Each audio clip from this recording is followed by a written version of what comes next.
Do you have the plot précis figured out in your head that you can rattle it off? More or less. Because of something that happened during the war, this man, Angus McCaskill, was extremely damaged. He came back from the war with a war bride, an English woman, or she was actually a Scottish woman, who died when the children were small. So this man, damaged by the war, alcoholic, incapable of holding a job, he tries to raise these two kids. Obviously, they grow up with deficits. Duncan, in order to overcome some of the deficits, decides that he's going to become a priest. Becoming a priest will give him a moral order, tradition, culture, respectability, purpose, and a job. Plus, a substitute for the mother he never really knew. He comes across an event or an incident that shakes him to the core. He believes that an older priest has been molesting a young boy, and it shakes him. He complains to the bishop. The response is to send him away to the third world, to Honduras, where, according to the bishop, his deficits will be overcome by his exposure to really faithful people and really hard-working priests, and he'll get all this foolishness out of his mind, that forget about it. So he goes off there for 2 years, and a number of things happen to him, which we don't have to go into now, but a number of things happen to him down there that change his sense of what a good priest is. Certain tragic things happen in Central America. He comes back to Canada and finds himself not being assigned to social justice, good work, but he becomes a kind of a fixer for the bishop because the crap has begun to surface. People are talking about it. Scandal is threatening. Lawyers are getting involved. His job now is to go out there and straighten out some of these deviant priests, settle the families down. The bishop doesn't think this is going to be a very serious job because the kinds of people who are profoundly affected by sexual abuse are people who are faithful Catholics to start with. If you weren't a faithful Catholic, you wouldn't be close enough to a priest so that the priest would betray you. So these are like people who want to be told, this just never happened. This is weird. We're going to fix it. We're going to sort him out. Just let's not make matters worse by talking about it and getting cops involved. So that's Duncan's job. Duncan becomes the fixer. He goes out, settles families down, promises them everything, and then he confronts the priest in question and decides on the spot, what are we going to do with this guy?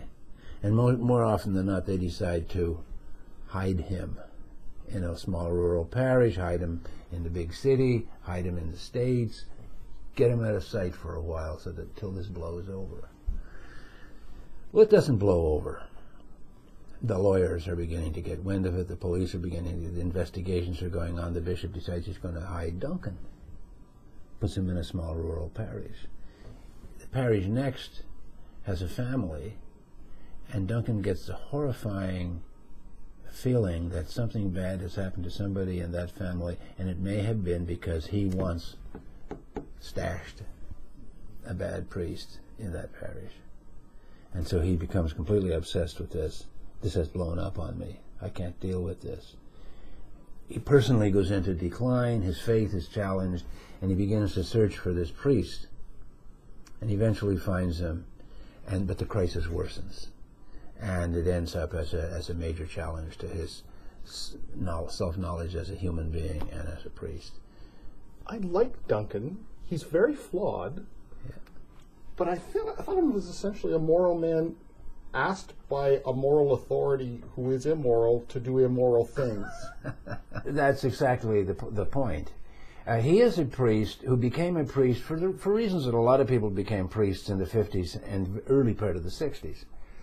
There were a whole lot of people becoming priests in the 60s and 70s who went in there because they thought they could live their lives under the cloak of priesthood, but with a lot of the challenges of priesthood removed because of reforms that they expected. They thought celibacy was going to go out the window, whether they were gay or straight. They didn't believe that they would have the challenges that denial of, the fundamental sexual side of humanity can cause. People of my generation, they went into the priesthood saying, Yeah, it's still archaic, it's still medieval, but all that is changed. All that is going to be changed in the next 10 years or so. So we are going to live a good life with acquired respectability, and it's going to be a very humane and modern place. Well, it didn't become a humane and modern place. So there's a lot of people who got stuck in there, and they felt trapped. They may have had certain personal problems going in that got worse because they felt trapped. They start to booze.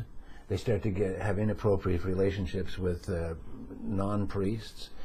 In some cases, they begin to act out inappropriately with people under their power. Young people, kids. But it threatens the image of the church. It threatens the authority of the church, so it must be concealed.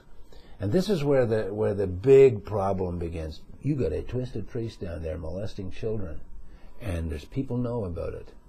What do? Suppress it? Because we cannot risk the reputation of the institution, because if you risk the institution, it undermines the faith of the common people. And we are their way to salvation. And if you undermine their faith in the church, you're undermining their eternal lives. I mean, it's an equation that's very easy to put in front of people. And the church did it and got away with it for decades. The book is The Bishop's Man. It's a novel from journalist Linden MacIntyre and The Bishop's Man, published by Random House of Canada.